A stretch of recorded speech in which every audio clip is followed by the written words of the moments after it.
Okay, we're going to go into our hip hinge or good morning. So I'm going to turn side on. Our aim here is to push our hips back as far as we can. Keep our upper back nice and straight, nice and tight.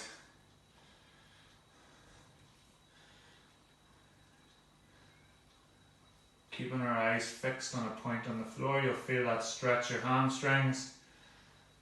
And back through.